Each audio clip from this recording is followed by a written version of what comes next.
Imaginez un monde où Superman existe vraiment, invulnérable, intouchable et adulé par des foules entières. Maintenant, enlevez ce qui fait de lui un héros, gardez la puissance, retirez la morale. Ce qu'il reste, c'est Homelander. Dans The Boys, il incarne la figure la plus terrifiante, non pas parce qu'il est invincible, mais parce qu'il n'a aucun frein, aucune limite. Et c'est là que la série frappe fort. Elle ne montre pas seulement un monstre, mais installe une tension inquiétante, au point de se demander qui pourra l'arrêter. La réponse semble évidente, personne. Et pourtant, il existe une exception. Au 82e étage de la tour Vought, un homme ose lui tenir tête. Un homme dont le regard ne vacille pas, dont le ton ne tremble pas. Cet homme, c'est Stan Edgar. Et face à lui, Homelander hésite, il s'agace, bouillonne, mais se retient. Alors une question s'impose. Pourquoi ? Pourquoi l'être le plus dangereux du monde se comporte-t-il comme un subordonné docile face à un PDG sans armes ni pouvoir ? Pourquoi Homelander qui pourrait l'anéantir en une fraction de seconde se contient-il ? La réponse se trouve dans ce face-à-face unique. Il ne s'agit ni d'un simple conflit d'influence, ni d'une rivalité d'ego. Ce duel dévoile en réalité la faille la plus intime d'Homelander, sa véritable peur. Si The Boys fascine, c'est parce qu'elle déconstruit avec une précision chirurgicale les codes du super-héros. Dans les récits classiques, les pouvoirs inspirent l'émerveillement. Voler, soulever des voitures, défier la gravité. Ici, l'effet est inverse. La série rappelle constamment qu'entre de mauvaises mains, ces dons deviennent des instruments de domination. Et Homelander incarne parfaitement cette menace. Lui n'a pas besoin de sauver qui que ce soit. Sa force est d'imposer un climat. À chaque fois qu'il apparaît, l'atmosphère change. Les dialogues se font plus précautionneux. Les regards s'évitent. Les rires se figent.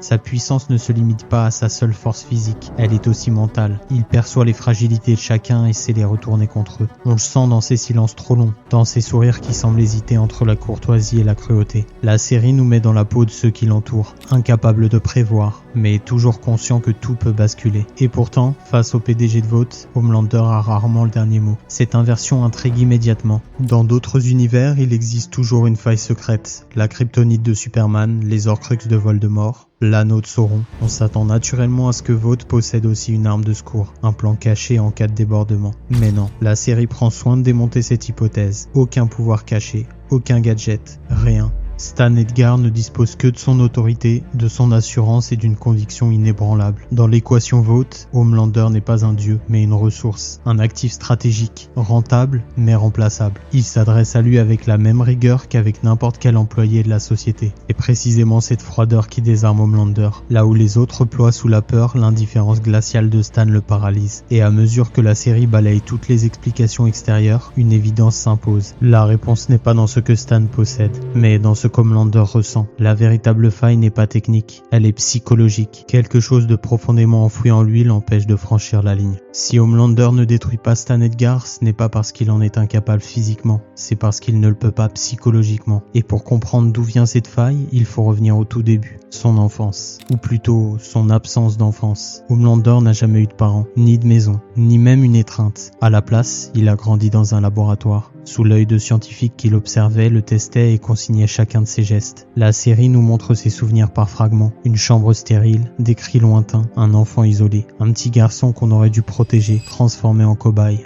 Là où un enfant se construit grâce au regard aimant de ses parents, lui n'a eu droit qu'à des regards cliniques, calibrés pour évaluer une marchandise. Et c'est là que tout se joue. Cette absence d'amour a ouvert en lui un gouffre. Derrière son sourire parfait et son costume étincelant, il y a un manque colossal, et ce manque prend la forme d'une obsession. Obtenir l'approbation des figures d'autorité. Peu importe que ces figures soient faibles physiquement, elles représentent ce qu'il n'a jamais eu, une validation parentale. Et c'est cela qui fissure le masque de son invincibilité. Dans cette faille, certaines figures s'engouffrent. D'abord Madeleine Stillwell, elle devient une mère de substitution ambiguë, mélange de séduction et de maternage. Elle le flatte, l'apaise, et Homelander, malgré sa toute-puissance, se laisse guider. Pour un homme qui peut réduire quiconque en poussière, ce moment de dépendance révèle à quel point il reste un enfant enfermé dans un corps d'adulte. Puis vient Stormfront, plus jeune, plus idéologique. Elle ne se présente pas comme une mère, mais plutôt comme une grande sœur charismatique, presque une complice de jeu. Homelander, subjugué, se comporte devant elle comme un adolescent devant une prof fascinante. Il ne cherche pas seulement une compagne, il cherche une tutrice, une figure qui l'oriente. Homelander n'aspire pas seulement à dominer, il veut être reconnu. Ce n'est pas seulement un tyran, c'est un orphelin en quête d'amour. Et Et c'est là qu'intervient Stan Edgar. Là où Stillwell donnait des caresses, là où Stormfront donnait de l'idéologie, Stan, lui, ne donne rien. Pas un compliment, pas même un signe de considération. Juste des ordres froids et clairs, une indifférence glaciale qui tranche avec toutes les autres figures. Et paradoxalement, c'est ce qui le fascine, car Stan devient la figure paternelle ultime.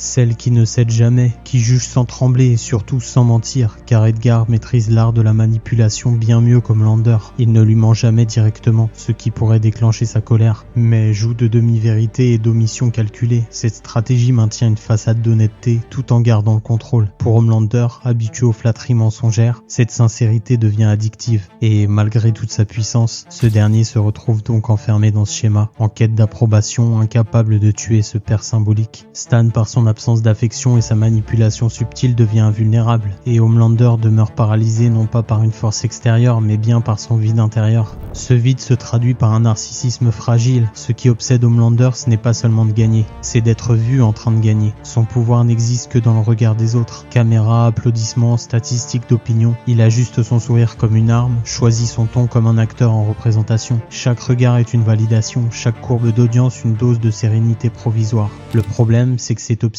pour l'image ne comble rien. Les acclamations passent, les courbes de popularité montent et descendent. Derrière le vernis médiatique subsiste toujours le même manque d'enfants non reconnus. Alors il recommence, encore et encore, dans une spirale sans fin. Une domination qui ressemble davantage à un supplice. Il n'est pas seulement un surhomme, il est surtout une starlette dépendante de ses statistiques d'opinion, vulnérable au moindre effritement de son aura. L'un des exemples les plus frappants reste cette scène dans la deuxième saison où une simple perte de presque 10% de popularité révélée par un téléphone portable suffit à déclencher sa panique.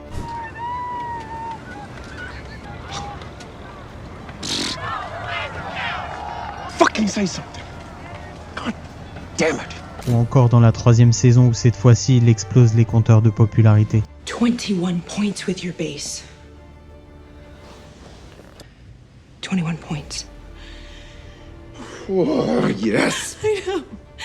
Et c'est précisément ce talon d'Achille que Stan Edgar exploite avec une redoutable justesse. Alors que tous tentent de résister physiquement, lui appuie là où ça fait mal. La réputation, la valeur marchande, l'opinion publique. Il rappelle à Homelander qu'il n'est pas un dieu, mais une marque, un produit. Il lui explique que ses frasques personnelles, ses colères mal contrôlées pourraient réduire la valeur de vote sur les marchés financiers. Homelander est réduit à un simple chiffre dans un tableau, et cette réduction est plus humiliante que n'importe quelle défaite au combat pour lui. Stan garde donc une autorité durable, même lorsqu'Homelander croit avoir pris l'ascendant, car il a gravé en lui une vérité insupportable. Toute sa puissance dépend du regard des autres, et cette dépendance fait de lui un esclave. Et même quand Edgar perd son titre de PDG, son pouvoir reste intact. Ses relations, son influence, sa connaissance des coulisses maintiennent son statut. Il n'a plus le titre, mais conserve la position d'arbitre invisible, hors d'atteinte des lasers et des points. Mais cette assurance n'est pas un pouvoir magique. La série prend d'ailleurs un malin plaisir à nous rappeler que Stan n'est pas invulnérable. Dans la saison 4, lorsqu'une simple poule dopée au composé V l'attaque, on lit sur son visage une véritable frayeur. Cette scène, volontairement grotesque, révèle que Stan Edgar ne domine Homelander que parce qu'il garde le contrôle. Sans cette maîtrise glaciale, il est un homme ordinaire, aussi vulnérable que n'importe qui d'autre. Dans la troisième saison est introduit un nouveau personnage, Soldier Boy,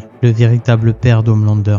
Et là où l'on pensait que la révélation de sa filiation paternelle viendrait combler ce vide, elle ne fait en réalité que l'élargir. D'un côté, un père biologique violent et brisé. De l'autre, un père institutionnel qui refuse toute approbation. Homelander se retrouve coincé entre deux figures qui ne l'élèvent pas. Deux modèles qui ne font que lui renvoyer son absence de repère. Et dans ce triangle tordu, la vérité se cristallise. Le plus puissant des hommes n'a jamais eu de père pour lui dire qu'il comptait. Voilà sa vraie faiblesse. L'absence de reconnaissance. Et cette prison, Homelander l'emportera toujours avec lui. Peu importe le nombre d'ennemis qu'il écrase, peu importe le nombre de foules qu'il terrorise. Au fond, il restera cet enfant perdu, incapable de tuer le seul homme qui lui rappelle qu'il n'a jamais grandi. En refermant l'arc d'Homelander, subsiste une impression étrange, celle d'un paradoxe vivant, un être qui possède tout, mais qui en vérité n'a rien. Il peut voler, tuer d'un regard, imposer sa volonté au monde entier, et pourtant, il n'a jamais obtenu ce qu'il désirait vraiment. Une famille, une approbation sincère, un amour véritable. Ses origines traumatiques expliquent ce gouffre. Élevé comme une arme est privé de tendresse, il a construit toute son existence sur un manque. Chaque sourire médiatique, chaque acclamation de foule n'est qu'une tentative vouée à l'échec. Car, finalement, aucune adoration ne remplace le regard d'un parent absent. Et cette mécanique dépasse le cadre d'un simple personnage. Elle questionne notre époque, obsédée par l'image et la validation sociale. Homelander illustre la dépendance au regard extérieur, cette quête permanente de reconnaissance qui structure nos vies. Il est l'image extrême d'un système où l'apparence compte plus que l'être, où l'obsession pour l'approbation remplace le lien authentique. À l'opposé, Stan Edgar incarne la froideur du pouvoir économique, sans émotion ni passion, simplement une logique d'entreprise qui réduit même le plus puissant des hommes à une ressource exploitable.